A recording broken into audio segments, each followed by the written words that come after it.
와, 큰일 났습니다. 우리가 보통 전세든 월세든 가장 먼저 확인하는 게 바로 등기부등본이죠. 그래서 부동산 계약할 때 등기부등본에 나와 있는 내용을 토대로 전월세 계약을 할지 말지 결정하는데요. 하지만 등기부등본도 이제 믿지 못하는 상황까지 왔습니다. 분명 등기부등본에는 대출금도 다 갚은 깨끗한 집이라고 계약했는데 최근 보증금뿐만 아니라 집 자체가 계약하고 몇 달 만에 경매로 넘어가서 피해를 입는 분들이 엄청 많다고 합니다. 그래서 준비해봤고요. 어떤 내용인지 그리고 어떻게 막을 수 있는지 바로 시작해볼게요.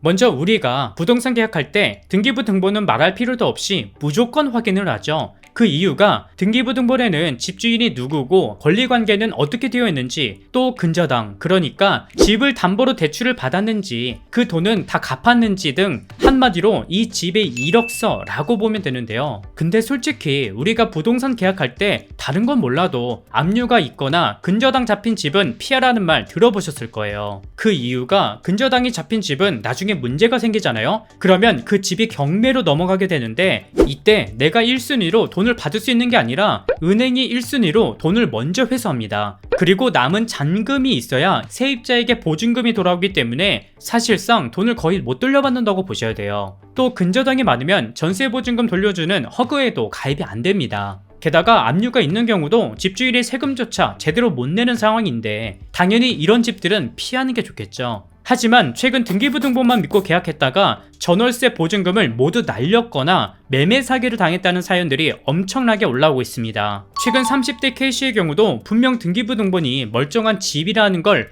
확인하고 계약했는데 계약 후 4개월 뒤에 집이 압류가 걸려서 경매로 넘어갔다는 사연이 큰 이슈가 됐어요. 왜냐? 바로 등기부등본에는 보이지 않았던 집주인의 재정 상태 때문이었다고 합니다. 무슨 말이냐면 집주인이 계약한 집 말고도 다른 집을 5채 갖고 있어요. 이때 내가 계약한 집의 등기부등본은 멀쩡하지만 다른 5채 중 3채가 압류나 가압류에 걸려 있다면 결국 집주인의 다른 집들 때문에 몇 달 뒤에는 이 집도 문제가 생길 수밖에 없어요. 그 이유가 집주인의 재정 상태에 문제가 생기면 내가 계약한 집을 대상으로도 문제가 생기기 때문이에요. 이게 다 엮이는 구조입니다. 결국 몇 달도 안 지나서 보증금을 한 푼도 받지 못하는 상황이 무조건 생깁니다. 실제로 지금 다주택 소유하고 있는 집주인의 상당수가 압류나 가압류에 처한 분들이 정말 많다고 하니까 등기부등본을 아무리 잘 보고 계약해도 사기를 당하는 사람이 계속 나오는 거예요. 물론 월세는 보증금이 비교적 낮아서 어떻게든 돌려받을 수 있다고 생각하실 수 있어요. 근데 그 집도 경매로 넘어갈 때까지 기다려야 되고요. 또 변호사 선임비, 소송비로만 최소 1,000만 원 이상 들어가기 때문에 그냥 보증금을 포기하는 세입자도 정말 많습니다. 게다가 이런 집주인의 재정 상태를 공인중개사도 확인할 수 있는 방법이 없다 보니까 실제 보증금을 돌려받지 못하는 상황이 생기는 거죠.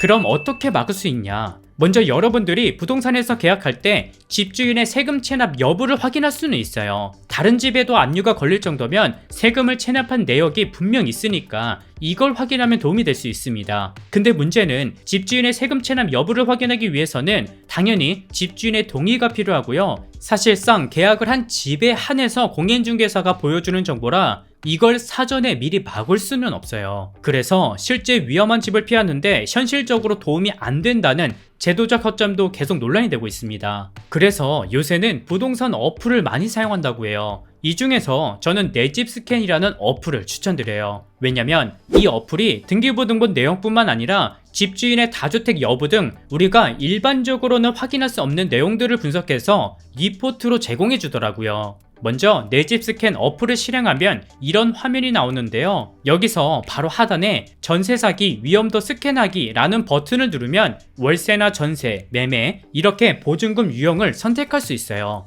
내 상황에 맞게 클릭하다 보면요. 마지막에 집 주소를 입력하는 곳이 보일 거예요.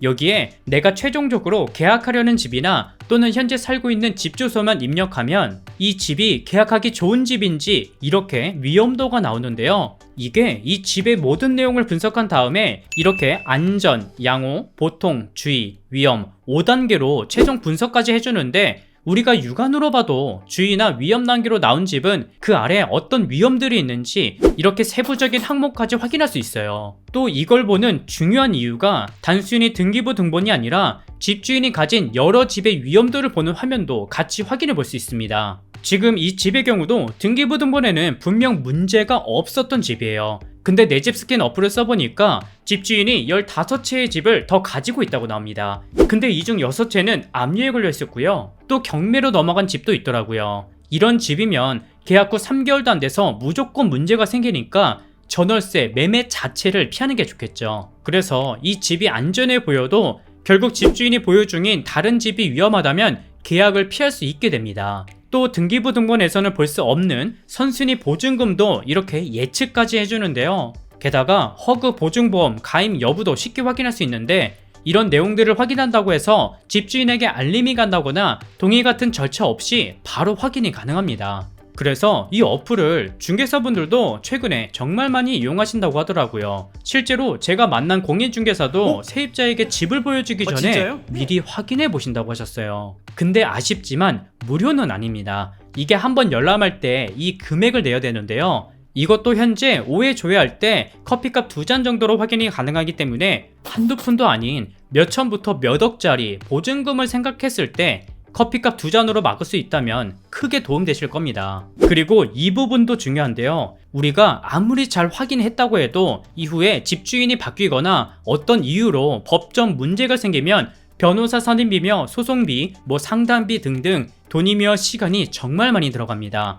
이것도 내 집 스캔 어플에서 변호사 선임비, 상담 비용을 모두 실비 처리해주는 사회공헌형 법률 지원 서비스도 지원하고 있거든요. 이게 좋은 점이 내가 계약한 집에 문제가 생겼는지 정기적으로 살펴봐주고요. 그리고 변동이 생기면 즉시 변호사와 상담까지 할 수 있어요. 그리고 그럴 일이 안 생기면 다행이지만 만약 집주인이 끝까지 보증금을 돌려주지 않으면 내가 돌려받을 수 있게 변호사 선임비랑 강제집행 변호사 비용 모두 실비 처리해주기 때문에 이 서비스도 가입해두면 진짜 도움되실 거예요. 물론 보증금에 따라 조금씩 다르지만 한 달에 3-4천원 수준으로 나중에 문제가 생겼을 때 1천만원 가까이 드는 돈을 모두 지원해주니까 가입해두면 정말 든든하실 겁니다.